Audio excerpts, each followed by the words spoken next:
Tokyo ఒలింపిక్స్లో ఇద్దరు athletes, ఒకరు ఖతార్ దేశానికి చెందినవారు, ఇంకోరు ఇటలీ దేశానికి చెందినవారు.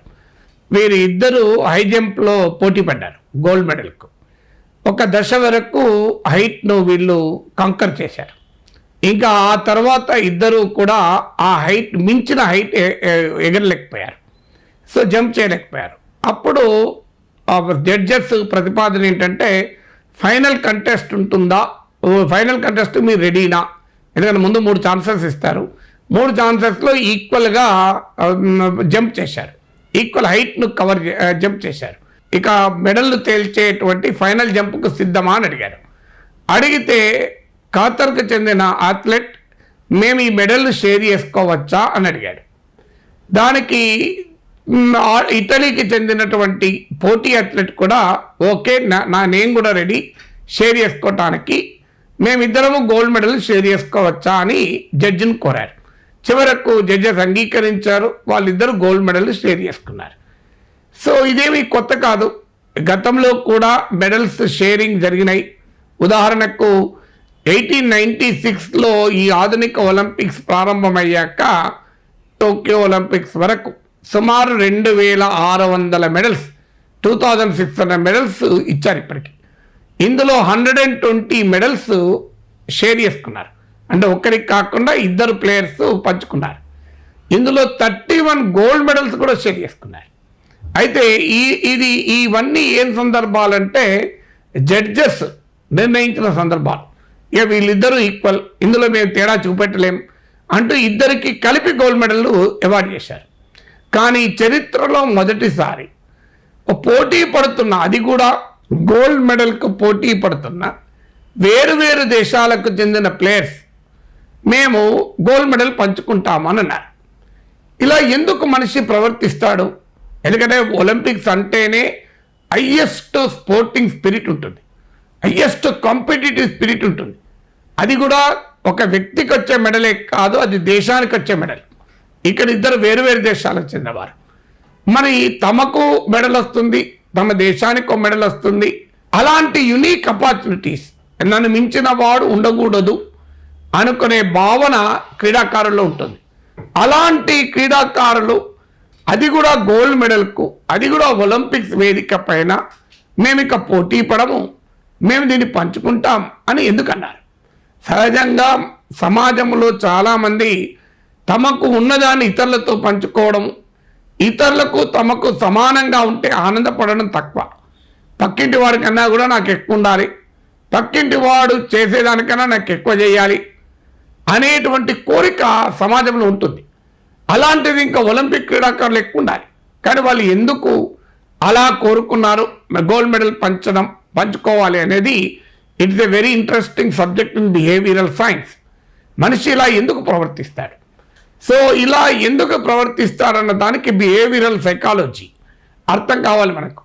సో దీనికి బిహేవియరల్ ఎకనామిక్స్ అంటారు. అంటే అర్థశాస్త్రం కూడా మానవుల స్వభావాలను బట్టి ఆర్థిక నిర్ణయాలు ఉంటాయని చెప్తుంది. సో దీన్నే బిహేవియరల్ ఎకనామిక్స్ అంటారు. Economics based on human behaviour. So ఒక మనిషి ఎందుకు ఈ వస్తువు కొంటాడు, ఈ మనిషి ఎందుకు ఈ వస్తువు కొనడు, ఒక మనిషి ధర ఎక్కువన్నా కొంటాడా, ధర తక్కువనే కొంటాడా, ఇలా మనుషుల స్వభావాల్ని అంచనా వేసే అర్థశాస్త్రం బిహేవియరల్ ఎకనామిక్స్. బిహేవియరల్ ఎకనామిక్స్లో ఒక సూత్రం ఉంది, rational behaviour in one self interest అని. ఇది ఒక సిద్ధాంతం. అంటే ఒక వ్యక్తి తన సప్రయోజనాల రీత్యానే తనకు తాను హేతుబద్ధంగా భావించే ప్రవర్తన కలిగి ఉంటాడు. Rational behaviour in one self interest అని. ఏమిటి ఈ థియరీ? ఈ థియరీ ఏం చెప్తుంది అంటే, ఒక వ్యక్తి తాను చేసే పనుల వల్ల నుంచి కానీ, తాను వినిమయం చేసే వస్తువులు సేవల నుంచి కానీ ఏ రకమైన సాటిస్ఫాక్షన్ పొందుతాడు అనే దాన్ని యుటిలిటీ ఫంక్షన్ అంటారు. ఈ యుటిలిటీ ఫంక్షన్ను మెజర్ చేయడం ద్వారా, అంటే తాము చేసే పనుల నుంచి ఎలా సంతృప్తి పొందుతాడు, తాము వినియోగించేటువంటి వస్తువుల నుంచి సేవల నుంచి ఎలా సంతృప్తి పొందుతాడు అనే దాన్ని మెజర్ చేసేదాన్ని యుటిలిటీ ఫంక్షన్ అంటారు. ఈ యుటిలిటీ ఫంక్షన్ ఆధారంగా ఈ rational behaviour in one self interest అనే సిద్ధాంతం మనుషుల్ని 3 రకాలుగా వర్గీకరిస్తుంది. మొదటిది రిస్క్ అవర్స్, అంటే రిస్క్ తీసుకోవటానికి ఏ రకంగానూ సిద్ధపడరు. రెండవ వారు రిస్క్ లవింగ్, వాళ్ళు రిస్క్ తీసుకోవటానికి ఆనందపడతారు. మూడో వాళ్ళు రిస్క్ న్యూట్రల్, అంటే రిస్క్ తీసుకోవడానికి రెడీగా ఉంటారు, తీసుకోకపోవడానికి కూడా రెడీగా ఉంటారు. సో వాళ్ళకు రెండింటి మధ్య పెద్ద తేడా ఉండదు.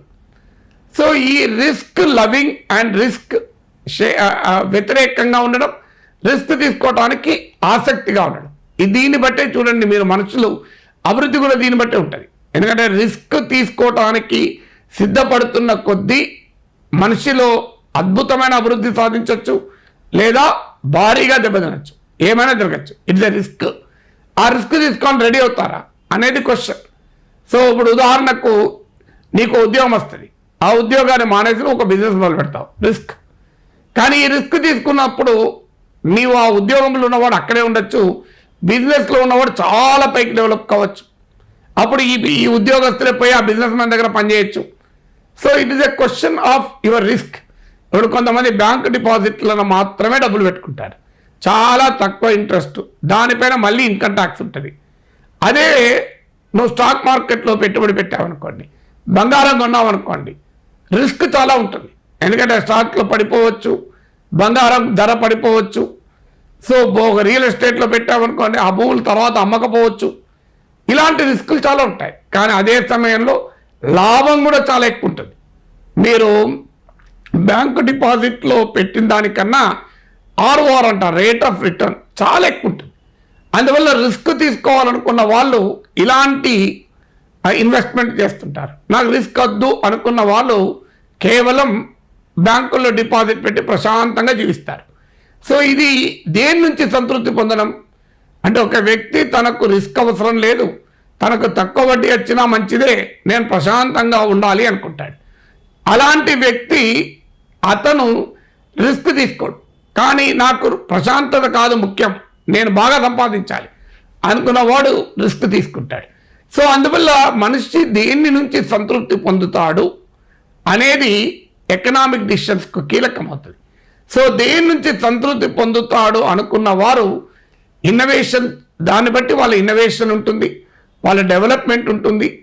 సో ఇలా మనుషుల ప్రవర్తనను మనం విశ్లేషిస్తే, సో ఇక్కడ జరిగింది ఏంటి, రిస్క్ తీసుకోవటానికి సిద్ధంగా లేని వారు గ్యారంటీడ్ అవుట్కమ్స్ చూస్తారు. అంటే నాకు ఇప్పుడు ఉదాహరణకు బ్యాంక్ డిపాజిట్లో పెట్టాను, 5% 6% వడ్డీ గ్యారంటీ, ఇక ఎక్కువ రాకపోవచ్చు, ఇదైతే గ్యారంటీ. కానీ అదే నేను బంగారం కొన్నాను, స్టాక్ మార్కెట్లో పెట్టుబడి పెట్టాను, ల్యాండ్ కొన్నాను, అది పెరిగితే 500% పెరగచ్చు, లేకపోతే ఉన్నది కూడా రాకపోవచ్చు.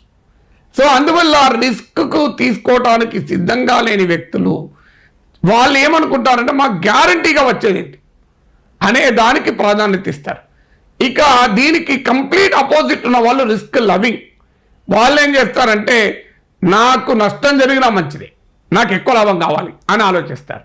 సో ఇక్కడ జరిగింది ఏంటంటే వీళ్ళిద్దరూ ప్లేయర్స్ కూడా దే ఆర్ రిస్క్ అవర్స్. అంటే మాకు గోల్డ్ మెడల్ పోవద్దు, పంచుకున్నా మంచిదే కానీ గోల్డ్ మెడల్ పోకూడదు. ఏమో ఇంకా లాస్ట్ జంప్ వస్తే గోల్డ్ మెడల్ రావచ్చు నా ఒక్కరికే, లేదంటే గోల్డ్ మెడల్ పోవచ్చు. సో ఇప్పుడైతే నాకు గ్యారంటీ, అతనికి గ్యారంటీ, ఇద్దరికి గ్యారంటీ కదా గోల్డ్ మెడల్, షేర్ చేసుకోవచ్చు కానీ ఇద్దరికి గ్యారంటీ అని వారు గ్యారంటీడ్ అవుట్కమ్స్కు రెడీ అయ్యారు. అఫ్కోర్స్ వాళ్ళిద్దరు ఫ్రెండ్స్ కూడా, అది కూడా ఒక ఫ్యాక్టర్ కావచ్చు. ఎందుకంటే ఇప్పుడు ఒక వ్యక్తి ఉదాహరణకు తన దగ్గర 50,000 ఉంటుంది. సో తన దగ్గర ఉన్న 50,000తో తాను ఒక కాస్ట్లీ మొబైల్ కొనుక్కుంటాడు. కానీ ఇంకో వ్యక్తి తన దగ్గర ఉన్న 50,000తో తానే మొబైల్ కొనుక్కోడు, తనకున్న 50,000 20,000తో భార్యకో మొబైల్ కొనిస్తాడు, ఇంకో 20,000తో తానో మొబైల్ కొనుక్కుంటాడు, ఒక 10,000తో తన కొడుకో కూతురుకో మొబైల్ కొంటాడు. అంటే మొదటి వ్యక్తిమో ఇతరులకు లేకపోయినా మంచిదే, తాను మాత్రం కొనుక్కోవడంలో ఆనందపడతాడు. ఇంకో వ్యక్తిమో తనకు అంత ఖరీదైన మొబైల్ రాకపోయినా ఇతరులకు కూడా మొబైల్ రావడం పైన ఆనందపడతాడు. అంటే కొంతమంది తాము మాత్రమే వెల్తీగా ఉంటే సంతోషపడతారు, మరికొంతమంది ఇతరులతో షేర్ చేసుకుంటే సంతోషపెడతారు. కొంతమంది తమకు విజ్ఞానం ఉంటే సరిపోతుంది అనుకుంటారు. నన్ను మించిన విజ్ఞానవంతులు ఎవరు ఉండకూడదు, నాకు తెలిసినవి నాకే తెలవాలి, ఇంకెవరికి తెలియకూడదు అనుకుంటాడు. కొంతమంది నాకు తెలిసింది 10 మందికి తెలపాలనుకుంటాడు. సో ఇవన్నీ కూడా హ్యూమన్ బిహేవియర్లో క్యారెక్టర్. సో దీన్ని బట్టి మనం రిస్క్ తీసుకోవడమా తీసుకోకపోవడమా, మన యుటిలిటీ ఫంక్షన్ ఏంటి, మన యుటిలిటీ ఫంక్షన్ బట్టి మనం రిస్క్ తీసుకుంటాం. ఇది మానవ ప్రవర్తనను ఒక హేతుబద్ధంగా ఆలోచించినప్పుడు బిహేవియరల్ ఎకనామిక్స్లో చెప్తున్నటువంటి సిద్ధాంతం rational behaviour in one self interest. తన ప్రయోజనం రీత్యా ఒక మనిషి ఒక పద్ధతిలో ప్రవర్తిస్తాడు అనటానికి ఇది ఒక ఉదాహరణ.